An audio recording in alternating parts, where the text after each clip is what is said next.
Welcome back to the program. We're going to be looking at, remember at the beginning we talked about our international correspondents who are keeping an eye on what's happening in diaspora and here in Nigeria as well. Let's head on now to our South Africa Bureau Chief, our Johannesburg Bureau Chief, Betty Dibia, and she's going to be telling us the way South Africans are viewing what's going to transpire in Nigeria on Saturday. Betty? Hello and welcome to the Center of the Study of Governance Innovation, University of Pretoria, South Africa. I'm Betty Dibia, thanking you for joining us as we bring you a panel discussion on what else? The 2019 elections in Nigeria. The theme here is democracy, governance, and the 2019 elections in Nigeria. Which candidate is the answer? Vibrant and interactive, the panel comprised scholars, academics, professionals, each with the ever-present political views. Whether this is a selection or is really an election that we are having in Nigeria. It's a choiceless democracy. I mean, you have a ruling party that is not so different from the opposition party. The candidate of the opposition party has moved so many times from political parties, from one to the, so you don't, you know, it's like what my father would call, I remember he would tell me back in the day that Nigeria is an organized hypocrisy. We do not have a country. We have what Awolowo rightly called a mere geographical expression, and in the absence, that has kind of constrained people's choices.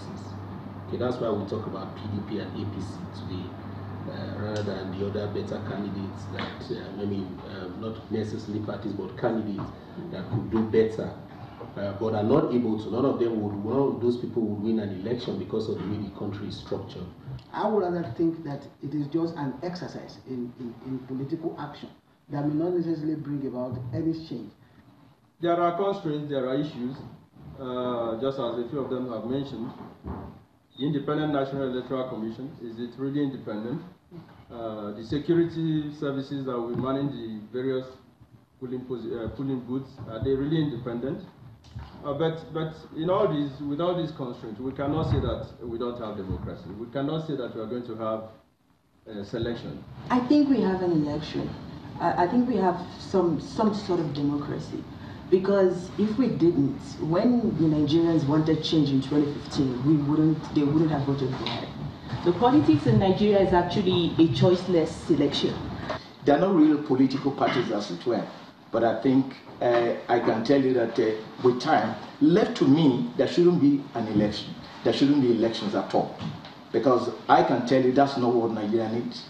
Organized hypocrisy, choiceless democracy, and the rest. Some have agreed that it's work in progress. We still have some good stories to tell you. 16th of February, what are your expectations from this process, warts and all? Nigeria is a miracle waiting to happen. We have what it takes. I won't deceive you about it.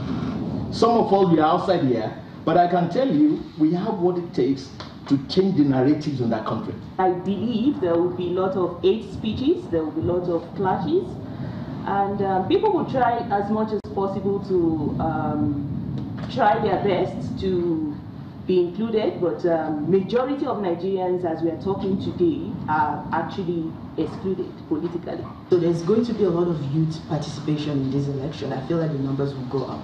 I would think that it's going to be competitive, it's going to be very tough, if there's a level playing ground. The fact that there was a change in 2015, first time in our history that we could change an incumbent government, has also given a new can-do spirit. All right. So people are also saying we go into that pool, we're going to be prepared to face anything to bring about change, because we did it before in 2015. We will still do it again. I'm not very, I'm not optimistic about the elections coming up on Saturday. I'm not optimistic about it. But one thing that I think has missed our purview, and I stand to be corrected, is that what has happened during this election, I mean, the whole process of having your Kingsley Moghalu, Obi, Feladro, Taye, Chore, has actually shown some Nigerians that there's a possibility, I mean slight possibility that we could start to think about the process of merit in who we elect. The audience got their turn to comment and ask even more questions. The problem of Nigeria is not really the political parties or the individuals. It's simply that the structure is dysfunctional.